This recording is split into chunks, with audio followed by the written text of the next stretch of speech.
अष्टावक्र गीता उपदेश संख्या 17। प्रश्न है, अविवेकी व्यक्तियों को जीने की इच्छा क्यों होती है? इसके उत्तर में कहते हैं, जो उनके जीने की इच्छा है वही उनका बंधन है। जीने की इच्छा करके ही अविवेकी पुरुष अनर्थों को करते हैं, विवेकी पुरुष नहीं करते हैं। इस वास्ते जनक जी कहते हैं कि मेरे जीने की और मरने की इच्छा भी नहीं है, क्योंकि जीने मरने की इच्छा ये सब अंतःकरण के धर्म है, मुझ असंग चैतन्य स्वरूप आत्मा के धर्म नहीं हैं। जनक जी कहते हैं कि जैसे वायु चलने से समुद्र में बड़े छोटे अनेक प्रकार के तरंगे उत्पन्न होती हैं और वायु के स्थित होने से वे तरंग लय हो जाते हैं, वैसे आत्मा रूपी महान समुद्र में चित्त रूपी वायु के वेग से अनेक ब्रह्मांड रूपी तरंगे उत्पन्न हो रही हैं और चित्त के शांत होने से वे लय हो जाते हैं। और जैसे समुद्र के तरंग समुद्र से ही उत्पन्न होते हैं और समुद्र में ही लय हो जाते हैं और समुद्र के तरंग भिन्न नहीं हैं, वैसे ब्रह्मांड रूपी अनेक तरंग भी मुझ में भिन्न नहीं हैं। मुझसे उत्पन्न होते ही और मुझ में ही लय होते हैं, क्योंकि सब मुझ ही में कल्पित हैं। कल्पित पदार्थ अधिष्ठान से भिन्न नहीं होता है। जनक जी कहते हैं कि मुझ अनंत महान में जब संकल्प विकल्पात्मक मन रूपी वायु शांत हो जाता है, अर्थात जब मन संकल्पादिकों से रहित हो जाता है, तब जीव रूपी व्यापारी की शरीर रूपी नौका प्रारब्ध कर्म रूपी नदी के क्षय होने पर नाश हो जाती है। प्रश्न होता है, बाधिता अनुवृत्ति का क्या अर्थ है? उत्तर में कहते हैं कि बाधित हुए पदार्थों की जो पुनः अनुवृत्ति अर्थात प्रतीति है, उसका नाम बाधिता अनुवृत्ति है। इसे भिन्न दृष्टांत द्वारा समझना चाहिए।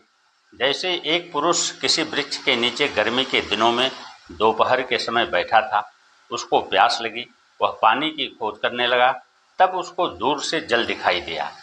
वह उस जल के पीने के वास्ते जब गया, तब उसको जल न मिला, क्योंकि रेत में सूर्य की किरणें पड़ती थी, वही दूर से जल रूप होकर के दिखाई पड़ती थी। उसने जान लिया कि यह रेत ही मुझको भ्रम से जल दिखाई दे रहा है, वह तो जल है नहीं। तब वह लौट करके वृक्ष के नीचे आकर के बैठ गया और फिर उसको वही रेत किरण के संबंध में चमकता हुआ जल रूप से दिखाई देने लगा, परंतु वह पुरुष जल की इच्छा करके वहां न गया, क्योंकि उसको निश्चय हो गया कि वह जल नहीं है। दूरत्व दोष से और किरण के संबंध से मुझको जल दिखाई दे रहा है। पुरुष के यथार्थ ज्ञान से बाधित होने पर भी जल ज्ञान की जो पुनः अनुवृत्ति अर्थात प्रतीति हो रही है, उसी का नाम बाधित अनुवृत्ति है।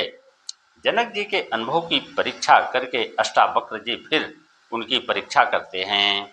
अष्टावक्र जी कहते हैं कि हे जनक, नाश से रहित, निर्विकल्प, काल परिच्छेद से रहित, देश परिच्छेद से रहित, वस्तु परिच्छेद से रहित, द्वैत भाव से रहित चैतन्य स्वरूप आत्मा को जान करके फिर तुम धीर की व्यावहारिक धन के संग्रह करने से कैसे प्रीति होती है? अर्थात आत्मज्ञानी होकर फिर भी तुम धनादिकों से प्रीति करने वाले दिखाई पड़ते हो। इसमें क्या कारण है? मुनि के प्रश्न के उत्तर को मुनि ने सुनने की इच्छा करके उससे आप ही प्रश्न पूछते हैं कि हे भगवान, आत्मज्ञान के प्राप्त होने पर धनादिकों के संग्रह करने में क्या दोष है? उत्तर में कहते हैं कि हे शिष्य, विषयों में अर्थात स्त्री पुत्र धनादिकों में जो प्रीति होती है, वह आत्मा के स्वरूप के अज्ञान से ही होती है, आत्मा के ज्ञान से नहीं होती है। क्योंकि जब आत्मा का ज्ञान होता है तब विषयों का बोध हो जाता है। इसमें लोक प्रसिद्ध दृष्टांत को कहते हैं, जैसे सुक्ति के अज्ञान से और उसमें रजत भ्रम के होने से रजत में लोभ हो जाता है। जैसे समुद्र में तरंगादि अपनी सत्ता से रहित प्रतीत होते हैं, वैसे ही यह जगत भी अपनी सत्ता से रहित स्फुरित होता है, पर सबका अधिष्ठान आत्मा ज्यों का त्यों मैं हूं। इस प्रकार जिसने आत्मा का साक्षात्कार कर लिया है वह दीन की तृष्णा से व्याकुल हुए की तरह विषयों की तरह नहीं दौड़ता